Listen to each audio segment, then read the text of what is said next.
Fala pessoal, tudo bom? Meu nome é Pedro Ramuno, eu sou professor de Direito Empresarial e eu gostaria hoje de compartilhar algumas reflexões sobre vacina, patente e pandemia.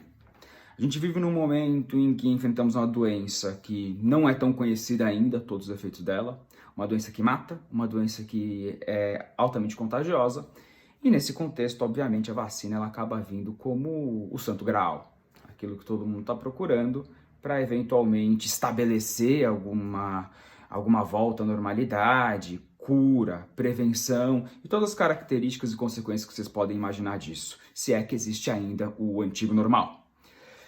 Nesse contexto, eu queria pegar um ponto de reflexão.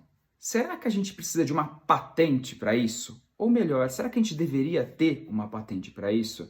E algumas discussões que estão atreladas a essa temática chamam a atenção. Veja alguns dados.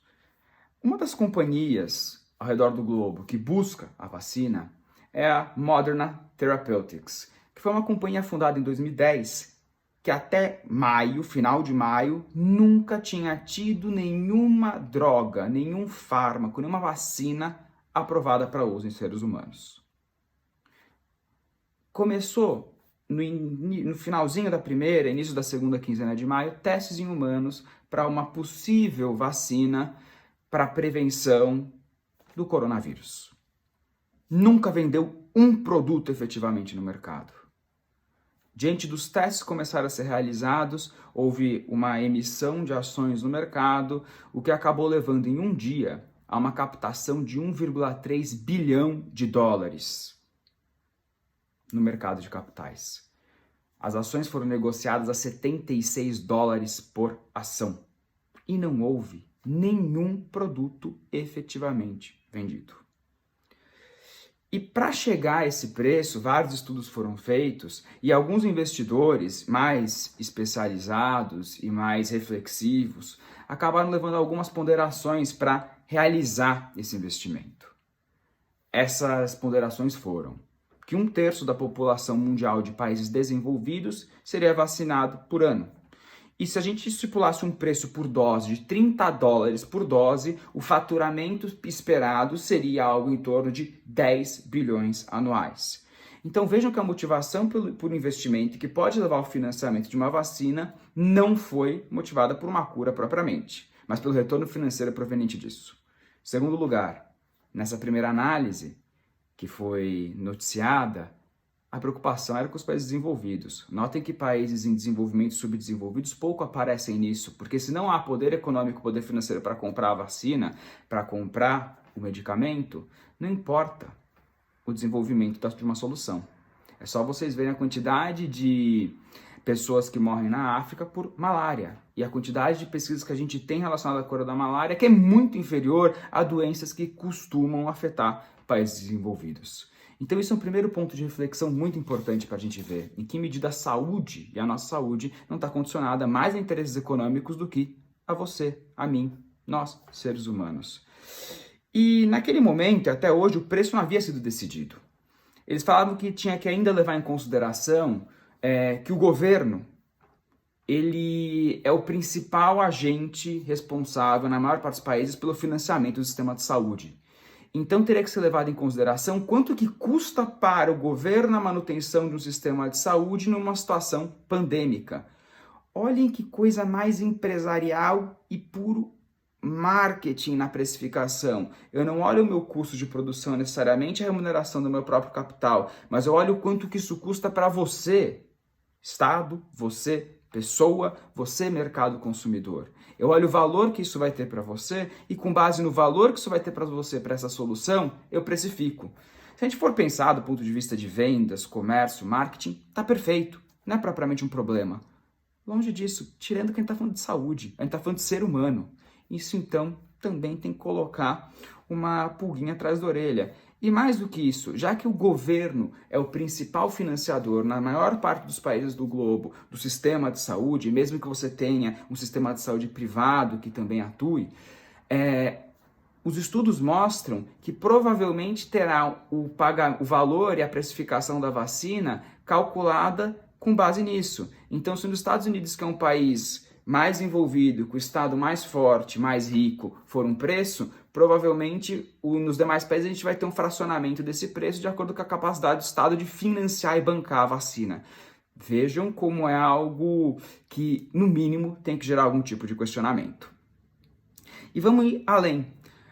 Algumas análises que foram feitas, uma delas pelo Morgan Stanley, colocou que o preço da vacina poderia ficar, em um primeiro momento, nesse primeiro impacto de crise, entre 5 e 10 dólares por dose, com o intuito de conter a crise. E depois seria possível ir aumentando gradativamente, já que é uma vacina que a gente não sabe se vai ser uma dose para o resto da vida, se vai ter que ser renovado para garantir a proteção ou não, quanto tempo vai garantir de prevenção. E no passar dos anos, aumentando, podendo chegar a 13 a 30 dólares. Vejam que é algo bem amplo. A BMO Capital Markets também especulou em relação ao preço e chegou a mencionar que poderia ser cobrado 125 dólares por dose, podendo chegar até 200 dólares por dose.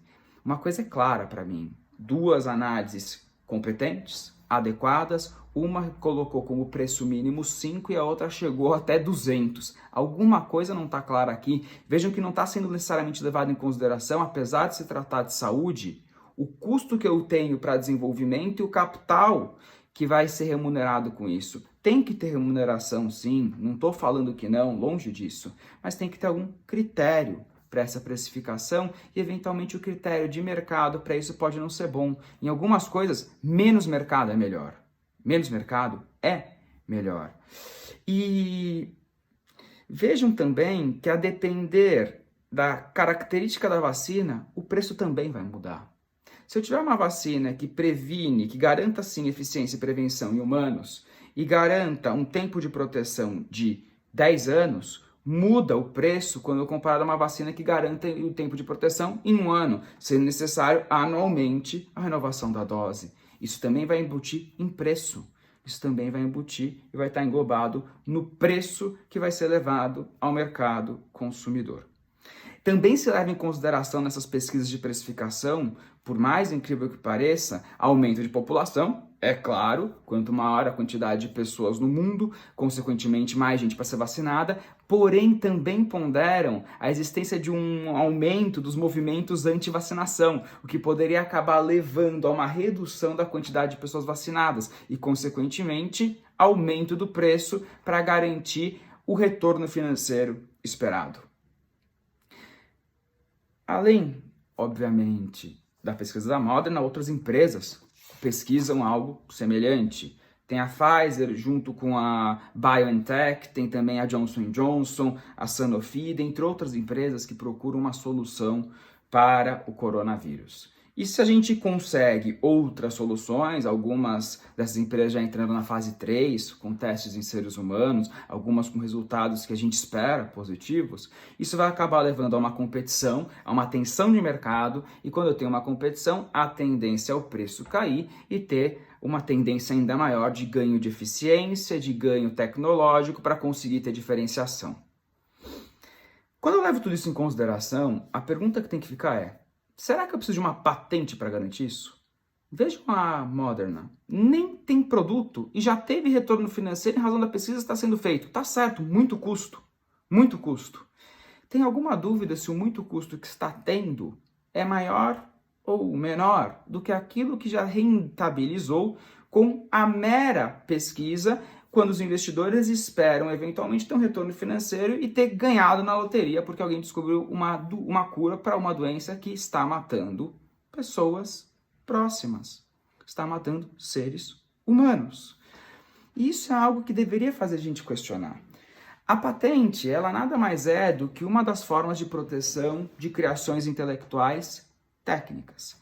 A patente no Brasil, ela pode garantir, a depender da modalidade, se for de uma invenção ou de um modelo de utilidade, 20 ou 15 anos, respectivamente, de exclusividade para explorar aquela patente, aquele invento.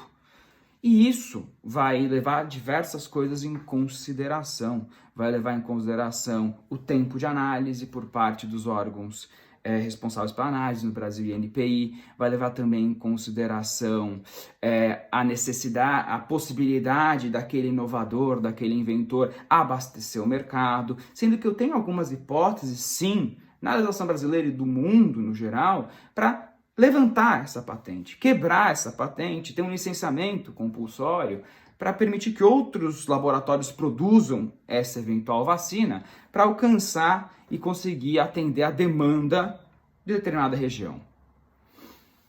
Mas vejam também que pouco importa se eu inovei um maquinário que vai para a indústria, se eu inovei uma nova tecnologia que vai ser utilizada no seu celular, como por exemplo o movimento de pinça, se eu inovei com uma nova tecnologia de internet, de rede e tudo mais, ou se eu inovei com uma vacina. Pouco importa isso para a nossa lei. A nossa lei adota um mecanismo que se chama One Size Fits All. Um tamanho serve para todo mundo. Pouco importa da necessidade da sua inovação, pouco importa da calamidade pública da sua inovação. E quando a gente começa a refletir sobre isso, quando a gente começa a ver que uma das principais discussões envolvendo vacinação é o preço da vacina, e vejam que isso que eu comentei com vocês são alguns poucos estudos de tantos outros que existem, e às vezes acabam tendo muito mais relevância, se é que não tem mais relevância, do que o próprio acesso ao medicamento. E de quantas pessoas serão vacinadas, de quantas pessoas serão curadas, serão protegidas. Eventualmente essa discussão sobre possibilidade de concessão de um monopólio temporário, de uma exclusividade temporária, para algo necessário para a manutenção da vida, pode não ser a melhor solução. E vejam que a partir do momento que eu permito exclusividade temporária, monopólio temporário, eu crio mercado. Eu crio mercado e eu crio a possibilidade de ter compra e venda. E quando eu tenho uma relação de mercado, naturalmente, caso não tenha nenhum tipo de intervenção, que não estou falando aqui que é necessariamente desejada, o que vai acabar pilotando acesso é preço. É preço. Então isso eventualmente poderia fazer a gente refletir em que medida não seria interessante nesse caso ter menos mercado. Em que medida eu precisaria realmente de uma patente de uma exclusividade para garantir o retorno financeiro para o inovador? Em que medida eu não teria que pensar em uma forma diferente de eu, entre aspas, recompensar o inovador pela sua criação, que sim, é o nosso santo graal, que não por tanto tempo de exclusividade? Em que medida não será necessário eu olhar no detalhe quanto tempo realmente é necessário que aquele laboratório tenha de exclusividade para ele ser adequadamente remunerado pelo seu invento? Será que precisa de 20 anos? Será que não pode ser menos? Será que não tem outras formas de garantir retorno financeiro, permitindo que outras pessoas criem aquele mesmo produto para gerar tensão competitiva? Em que medida também o próprio mercado, a partir do momento que reconhece aquela empresa como inovadora, já não dá a remuneração esperada e a recompensa esperada? É só a gente ver tantas empresas hoje em dia que o etiquetamento e serem vistas como boas empresas, empresas próximas do consumidor, empresas com preocupação social, o impacto que isso acaba dando no valor das suas ações. Vejam que pensar em valor de ação no longo prazo é pensar em melhor alinhamento de interesses, e não necessariamente no faturamento daquele exercício apenas, que acaba levando a uma tendência a uma maior acumulação de capital em curto prazo e não necessariamente no médio e longo prazo. Isso daqui não tem que ser uma questão para você falar tá certo ou tá errado, mas muito errado sempre tem. E muito errado é você desconsiderar todos os interesses que estão envolvidos e pensar tão somente no seu bolso de investidor, no seu bolso de dono de companhia. Pense então, será que a gente precisa de patente para tudo? Será que a gente pode ou deveria pensar em patentear o sol?